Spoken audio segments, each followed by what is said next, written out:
commission d'enquête sur la corruption en Afrique du Sud, elle a obtenu le renvoi de la chef de l'unité anticorruption de la police sud-africaine.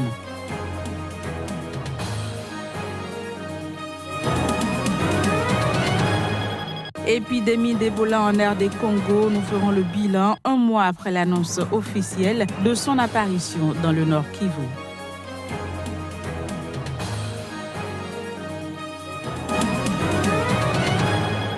Puis nous irons au Brésil où un incendie a ravagé ce dimanche le musée national de Rio de Janeiro.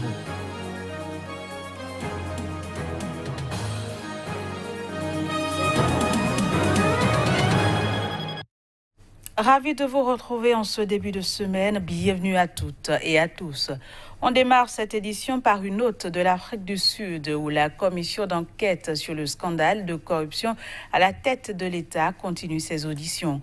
Même si la commission n'a aucun pouvoir judiciaire, elle a obtenu le renvoi de la chef de l'unité anticorruption de la police sud-africaine. Voici le reportage. Après le démarrage de ces auditions, la commission d'enquête sur le scandale de corruption à la tête de l'État sud-africain fait sa première victime de poids. Elle a obtenu le renvoi de la chef de l'unité anticorruption de la police sud-africaine. Zinhle Mnonopi, puisque c'est d'elle qu'il s'agit, a été démise de ses fonctions pour entrave présumée à une enquête dans le but de couvrir la sulfureuse fratrie indienne des Gupta. Les faits remontent à 2015. L'ancien ministre adjoint des Finances, Sebesi Jonas, s'était vu proposer le poste de ministre des Finances par les Gupta en échange de 40 millions de dollars et d'une obéissance absolue. À l'époque, Sebesi Jonas refuse et menace de révéler publiquement la proposition. La chef de l'unité anticorruption aurait alors tenté de lui faire signer une fausse déclaration pour enterrer une éventuelle enquête. La mainmise des Gupta dans les affaires du gouvernement de Jacob Zuma ne fait plus de doute aujourd'hui en Afrique du Sud. Mais leur influence au sein des services judiciaires et de police était encore méconnue. Depuis 2 semaines, des personnalités publiques témoignent devant la commission pour faire la lumière sur les accusations de corruption qui visent la famille indienne des Gupta et Jacob Zuma. La fratrie de businessmen indiens aurait eu une influence colossale pour nommer et révoquer les ministres grâce à ses liens privilégiés avec l'ancien président sud-africain. En République démocratique du Congo, des partisans de l'opposant congolais en exil, Moïse Katumbi, ont organisé ce dimanche une marche à Lubumbashi, dans le sud-est du pays. Elle a été empêchée par la police qui a dispersé les manifestants à coups de gaz lacrymogène. Voici les détails. La police a dispersé à coups de gaz lacrymogène une tentative de marche non autorisée dans le quartier Apollo à Lubumbashi, a déclaré le général Paulin Kiungu, chef de la police du Haut-Katanga dans le sud-est du pays. Des partisans de Moïse Katumbi qui voulaient manifester ont résisté pendant plusieurs minutes en jetant des pierres, puis se sont dispersés selon un correspondant de l'agence France-Presse sur place. Le rassemblement d'une centaine de manifestants pro-Katumbi a commencé à 14h GMT pour réclamer la libération de 62 personnes arrêtées la veille et détenues à la prison de Kassapa, a expliqué Sonville Munkandi, porte-parole du mouvement Ensemble pour le changement. Samedi, une réunion de la coalition électorale de Katumbi, Ensemble pour le changement, dans une école, a été interrompue par la police qui a procédé à des interpellations, a expliqué Mukandi. La police n'a interpellé que 2 personnes samedi parce qu'elles tentaient de voler dans un entrepôt, a réagi de son côté le général Kiungu. Ensemble réclame aussi la libération de 125 autres militants emprisonnés en marge de 2 tentatives de Katumbi de rentrer en RDC à partir de la Zambie les 3 et 4 août. Le calme est revenu en début de soirée. Pour rappel, les élections sont prévues le 23 décembre en RDC. Moïse Katumbi, candidat déclaré à la présidentielle, n'a pu déposer son dossier pour ce scrutin. Les autorités ont promis de l'arrêter dès son arrivée en RDC en exécution d'une condamnation de 3 ans de prison dans une affaire immobilière qu'il a toujours contestée. Épidémie d'Ebola en RD Congo, cela faisait un mois jour pour jour, le 1er septembre, que le ministère congolais de la Santé déclarait officiellement l'apparition d'une nouvelle épidémie d'Ebola dans le Nord Kivu, la 10e dans le pays. Au total, 120 cas de fièvre hémorragique ont été signalés dans la région ainsi que dans l'Ituri voisin, dont 90 confirmés et 30 probables avec à ce jour 80 décès. Les précisions, ce sera dans cet élément.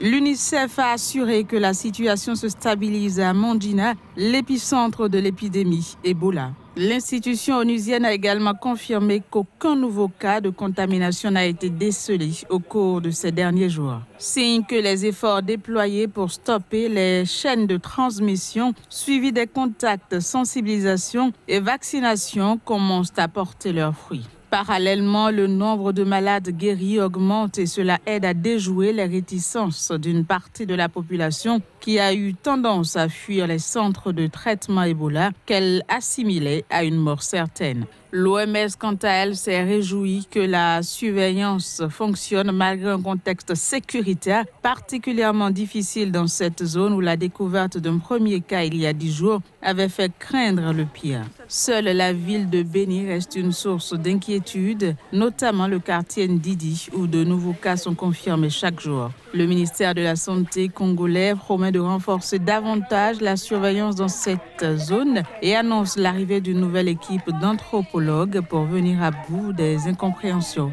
Il y a un mois, le 1er août précisément, le ministère congolais de la Santé déclarait officiellement l'apparition d'une nouvelle épidémie d'Ebola dans le Nord Kivu, la 10e en République démocratique du Congo. En tout, 120 cas de fièvre hémorragique ont été signalés dans la région ainsi que dans l'Ituri voisin, dont 90 confirmés et 30 probables avec à ce jour 80 décès. Au Bénin, l'ONG Dynamisme Social accompagne la petite enfance. Ce week-end, elle a apporté des fournitures scolaires à l'orphelinat Espoir d'enfants bénin implanté à Ouida. Voici le compte rendu. La rentrée scolaire est imminente. Les orphelinats, au même titre que les parents d'élèves, s'y préparent également. Ce week-end, l'ONG Dynamique Sociale, dans sa générosité, a porté son choix sur l'orphelinat Espoir d'enfants bénin, situé à Ouida, à l'est de Cotonou. Crayons, cahiers, craies, bics, tout le gratin de fournitures scolaires est offert à cet orphelinat par les responsables de l'ONG Dynamisme Social. À l'ONG Dynamisme Social, nous avons réalisé que l'éducation est le meilleur héritage qu'on peut laisser aux enfants. Bien-aimés enfants, comme tous les autres, vous avez droit à l'éducation. C'est pour cette raison que l'ONG Dynamisme Social a trouvé nécessaire de vous apporter son soutien. Les fournitures scolaires que nous vous offrons ce matin représentent l'expression de notre amitié dans le but de vous faciliter la vie pendant l'année académique qui s'annonce. Une action salvatrice qui a suscité de la gratitude aux yeux des bénéficiaires qui, par ces temps, attendent beaucoup de la communauté. Vous avez compris que nul n'a le droit d'être heureux tout seul. Et des gens sont bien nantis dans ce pays. Les gens sont bien nantis. Mais vous avez apporté ce que vous avez. Ça me va directement quand je suis très content. Et par la voix de tous ces enfants qui sont là, je vous remercie. Je ne sais plus quoi dire. Merci infiniment. Et vous dire notre gratitude pour tous les cadeaux que vous nous avez apportés ce matin pour qu'on ait une rentrée scolaire apaisée et heureuse. Merci d'avoir pensé à nous. Merci de nous avoir dans vos cœurs. Je profite de cette occasion pour remercier vos sponsors. 2 années d'existence, 8 actions au service du développement. L'ONG Dynamisme Social est en phase avec sa vision qui est celle d'accompagner à travers des actions sociales le développement du Bénin. À Pékin, le forum de coopération entre l'Afrique et la Chine, FOCAC, s'est ouvert ce lundi matin en présence du président chinois et de la plupart des chefs d'État africains. C'est le 3e forum du genre depuis 2000, mais la Chine a mis un accent particulier sur cette édition. Il faut dire que les intérêts économiques et diplomatiques chinois ne cessent de grandir sur le continent africain où Pékin devient plus qu'un partenaire économique. Reportage.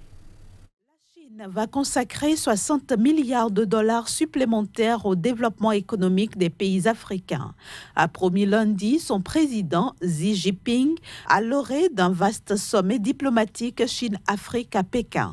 Ce soutien du géant asiatique comprendra 15 milliards de dollars d'aides gratuites et de prêts sans intérêt, des lignes de crédit et des investissements d'entreprises chinoises, a souligné Xi, alors que Pékin est volontiers accusé d'imposer à ses partenaires un endettement insoutenable. Ce 7e forum sur la coopération sino-africaine est un rendez-vous qui a lieu tous les 3 ans, alternativement en Chine et en Afrique. Parmi les invités figurent notamment les présidents sud-africains Cyril Ramaphosa, le Nigérian Muhammadu Buhari, l'Égyptien Abdel Fattah al-Sisi ou encore l'Ivoirien Alassane Ouattara. Lors du dernier sommet à Johannesburg en 2015, Xi Jinping avait annoncé une enveloppe de 60 milliards de dollars en aide et en prêts à destination des pays africains. Les entreprises publiques chinoises en mal de matières premières ont aussi investi massivement dans des pays comme le Soudan du Sud ou la République démocratique du Congo. L'influence croissante de Pékin provoque parfois des réactions vives. La semaine dernière, le président namibien a renvoyé dans les cordes l'ambassadeur de Chine qui tentait de lui expliquer ce qu'il faudrait dire lors du sommet. Au Brésil, un énorme incendie a ravagé ce dimanche le musée national de Rio de Janeiro. Il s'agit de l'un des plus anciens musées du pays. Aucune perte en vies humaines n'a été enregistrée jusqu'à présent. Voici les images. Le musée national de Rio de Janeiro, joyau culturel du Brésil, a été consumé par les flammes. Un énorme incendie a ravagé l'un des plus anciens musées du pays. Le sinistre n'a fait aucune victime. D'origine encore inconnue, le feu s'est déclenché alors que le musée était fermé au public. Malgré l'envoi rapide de pompiers sur les lieux, les flammes ont gagné les centaines de salles du musée, détruisant tout sur leur passage. Un coup dur pour les chercheurs, les professeurs et les étudiants. Je dirais que c'est une perte pour le Brésil parce que c'était notre histoire qui était ici. Notre histoire scientifique, notre histoire académique, l'héritage de l'époque impériale. Alors, je dirais que c'est une perte irréparable. Il y a des pièces qui ont été récupérées, il y a déjà des voitures pour rassembler ces pièces. L'équipe de sécurité de l'université suit le cours de cette opération. Créé par le roi Jean VI et ouvert en 1818, le musée national compte parmi les musées les plus anciens et les plus prestigieux du Brésil.